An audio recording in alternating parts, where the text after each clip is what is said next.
Bon les mecs, et si on commençait par dire qui va gagner cette Coupe du Monde? Parce que clairement tout le monde va se déchirer sur le terrain, mais à la fin on aura certainement un futur vainqueur. Est-ce que ce sera l'Espagne? Est-ce que ce sera l'Argentine avec le back-to-back? Ou ce sera l'équipe de France composée des migrants? En tout cas, c'est ce qu'on va discuter dans cette vidéo. Ça m'a manqué ce maillot.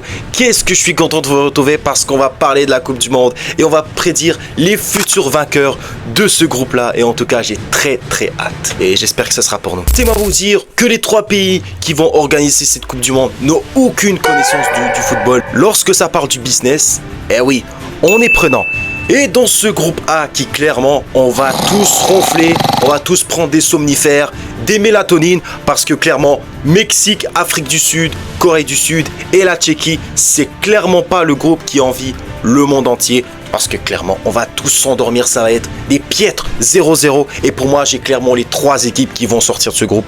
Les yeux fermés, le Mexique, la Corée du Sud et la Tchéquie, parce que pour moi l'Afrique du Sud, après qu'ils ont organisé cette Coupe du Monde en 2010, pour moi ils n'ont pas assez de vécu commun dans une grande compétition comme la Coupe du Monde. Et là, aller chercher cette 3e place, pour moi il y a des équipes qui sont plus de structure, comme la Tchéquie, la Corée du Sud qui a fait un 8e de finale, et le Mexique qui est quand même très expérimenté, qui va jouer sur son territoire. Pour moi, il n'y a pas photo sur ce groupe A. On va pas s'éterniser là-dessus. Et le groupe B avec le Canada, le Qatar, la Suisse et la Bosnie. Pour moi, on les a tous, les équipes qui vont aller au prochain tour. La Suisse et la Bosnie qui retrouvent enfin la Coupe du Monde. Et le Canada, une 2e Coupe du Monde consécutive. Oui, se qualifie, mais pour moi, le Canada, ça finira 3e. Et le Qatar, pour moi, c'est dehors. C'est dehors. Mis à part qu'ils ont organisé cette Coupe du Monde 2022, pour moi, ils n'ont aucun de QI, ils n'ont pas de QI foot et pour moi, c'est un pays de business. Tout simplement, un pays de bling bling. Et là, on entre dans un groupe très intéressant, un peu un retour aux sources, un retour à la Coupe du Monde 98 avec le Brésil, le Maroc, l'Écosse et l'Haïti qui se qualifient pour la première fois de son histoire. Que des belles histoires dans cette Coupe du Monde. Et pour moi, c'est le moment pour le Maroc d'enfin prouver que ces demi-finales de Coupe du Monde, eh ben, c'est pas un hasard parce que tu vas jouer le Brésil qui au contraire est totalement en déclassement depuis ces demi-finales de Coupe du Monde parce que c'est 2 éliminations de suite en quart de finale.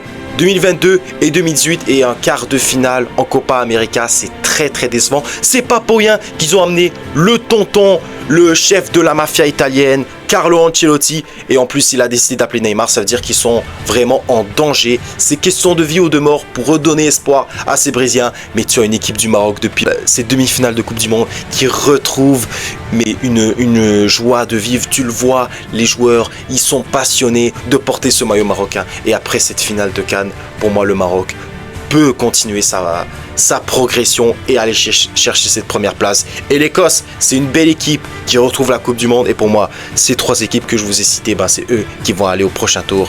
Et pour moi, il n'y a pas de débat. Le Maroc peut finir devant le Brésil. Il faut être ambitieux, les mecs, parce que c'est le moment de les Lions de l'Atlas de prouver que ces talents peuvent être compétitifs dans une grande compétition où clairement il y aura tellement de matchs, c'est pas possible. Le nombre de matchs qu'on va regarder à des heures, mais complètement malade mental en fait, ouais.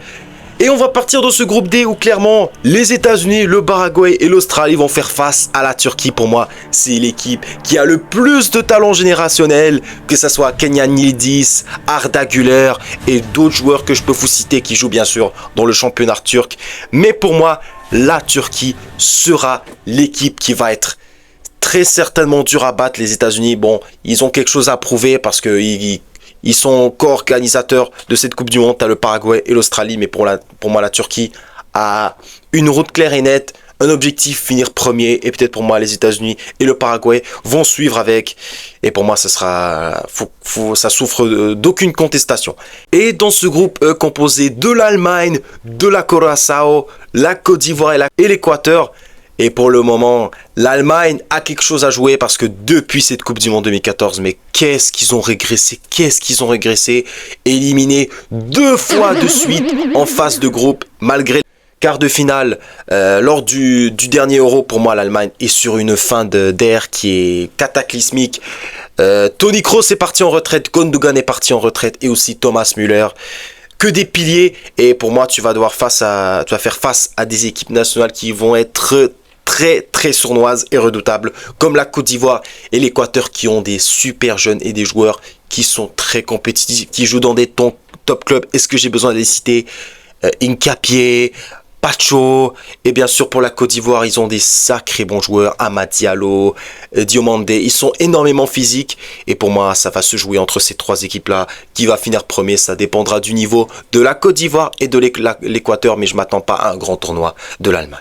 On va poursuivre avec un groupe qui va être certainement un des groupes de la mort dans cette Coupe du Monde, parce que clairement j'ai de la peine pour mes frères tunisiens, mais le Pays-Bas, le Japon et la Suède, c'est clairement des équipes redoutables en phase de poule. Les Pays-Bas qui refont une Coupe du Monde, mais clairement, ils n'ont pas la meilleure génération, ils n'ont pas la meilleure équipe, mais ils vont faire le strict minimum pour finir troisième.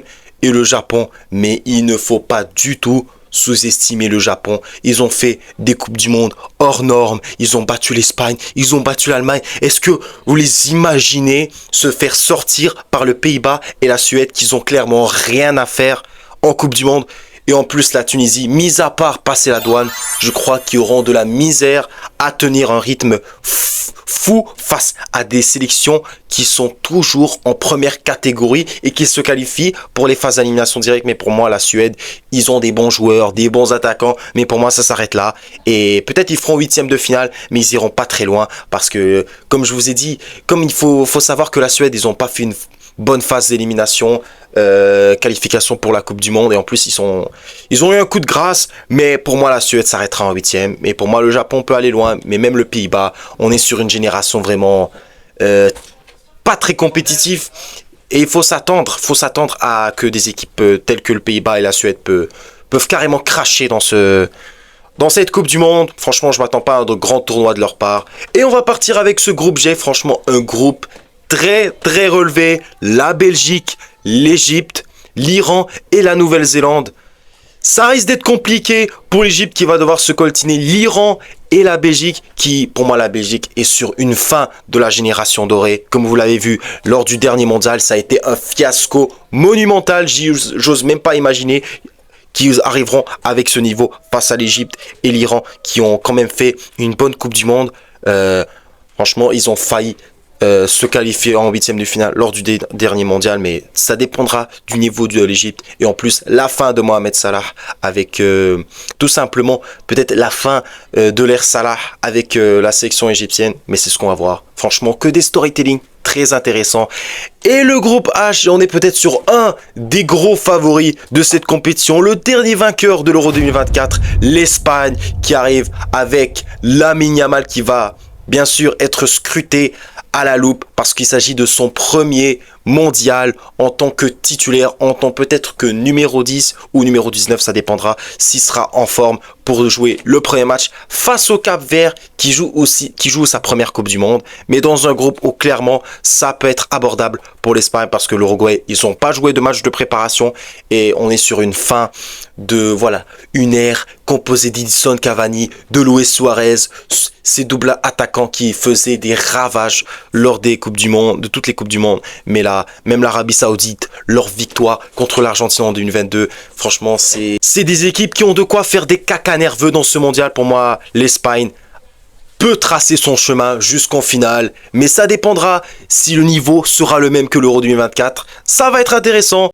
Et dans ce groupe I, qui est le deuxième plus gros groupe de la mort, la France qui va devoir se coltiner l'Irak, attention, le Sénégal et la Norvège, qui n'a perdu aucun match lors des phases qualification pour le mondial, en battant l'Italie 2 fois, que ça soit à domicile et chez eux, à San Siro. Franchement, mais j'ai peur, même s'ils ont une grande attaque, l'équipe de France, comme je vous ai dit de nombreuses fois, c'est un mondial qui va se jouer avec un collectif. Tu as certes des individualités, mais ça sera pas facile pour la France. Le Sénégal, une très belle équipe, une très belle sélection qui figure parmi les meilleurs en Afrique, et la Norvège, Erling Haaland, un système de jeu qui peut clairement donner un mal de tête pour Didier Deschamps. Mais en tout cas, j'ai très hâte de suivre cette équipe de France dans ce groupe là, qui va être très relevé. Et le groupe J, c'est un bonheur pour les Algériens qui vont jouer l'Argentine, l'Autriche et la Jordanie. Est-ce qu'ils peuvent aller chicoter? Est-ce qu'ils peuvent aller surprendre les Argentins? Tout est possible parce que pour moi, l'Argentine, je ne les vois pas faire une grosse Coupe du Monde. Et l'Autriche et la Jordanie, c'est une question de niveau, de marge. Est-ce que tu vas être plus compétitif sur le terrain? Parce que sur le papier, peut-être que les Algériens ont beaucoup à prouver après ce huitième de finale perdu en Coupe du Monde 2014. Mais pour moi, ils ont le niveau pour aller loin. Et ça peut nous promettre des matchs très très intéressants à 3 h du matin. Ouais, c'est pas choquant quand t'es fan de foot parce que tu vas donner ta vie pour ce sport et vivre des émotions. Mais j'espère que les Algériens vont montrer de quoi ils sont capables face à un Argentine qui est qui connaît une fin d'ère, et Lionel Messi va jouer sa dernière Coupe du Monde et un autre groupe, et ils sont là pour gâcher la fête, pour gâcher la dernière Coupe du Monde de Cristiano Ronaldo avec le Portugal. Est-ce que la RDC peut aller chicoter le Portugal, l'Ouzbékistan et la Colombie? Et c'est à eux de montrer leur niveau parce que, mis à part, ils n'ont pas un jeu flamboyant vers l'avant. Mais c'est une équipe qui a des atouts mentaux et physiques. Ils peuvent jouer dans une très très grosse chaleur parce qu'ils sont habitués en Afrique de jouer sous des fortes chaleurs. Ils ont joué face au Sénégal. Ils ont affronté l'Algérie. Je veux dire, ils ont toutes les qualités pour montrer au Portugal que des fois ça se joue dans la tête et que tout est possible dans ce mondial parce que de voir 10 équipes africaines en Coupe du Monde, mais c'est incroyable, c'est un exploit formidable et j'espère qu'ils montreront de quoi ils sont capables face à un Portugal très bien armé au milieu de terrain. Et Ronaldo, encore une fois, il a un dernier objectif en tant que joueur professionnel, et c'est d'année la Coupe du Monde. Et tu devras te taper la RDC qui clairement va se dire, est-ce que le Portugal est maîtrisable? Tout dépendra de leur niveau dans ce mondial et on va embarquer dans ce dernier groupe. Franchement, l'Angleterre, la Croatie et le Ghana et le Panama. Franchement, est-ce que je vais vraiment me casser la tête à dire qui va passer? Pour moi, l'Angleterre, la Croatie et le Ghana est mieux armé avec cet effectif composé de jeunes, et en plus ils peuvent faire confiance à des joueurs d'expérience. Pour moi, ces 3 équipes là iront au prochain tour, et la même chose dans le groupe K. La RDC pourrait aller en 8e, aller en 16e. Même chose pour le Portugal et la Colombie parce que l'Ouzbékistan, c'est son premier mondial. Et en tout cas, dites-moi dans les commentaires qui va finir meilleur buteur et qui va être le futur vainqueur de cette Coupe du Monde, parce que toutes les réponses sont possibles et certainement ça va être un mondial très très intéressant pour les vétérans tels que Lionel Messi et Cristiano Ronaldo qui vont jouer leur dernier mondial. En tout cas, j'ai très hâte. Merci d'avoir regardé cette vidéo et d'être resté longtemps. Ça va être très compliqué, mais il y aura des gros matchs. À vous de choisir vos horaires parce que je crois qu'il y a de quoi te faire de l'insomnie. Mais en tout cas, n'oubliez pas le slogan, la défaite n'existe pas. On s'en fout les mecs. Ciao.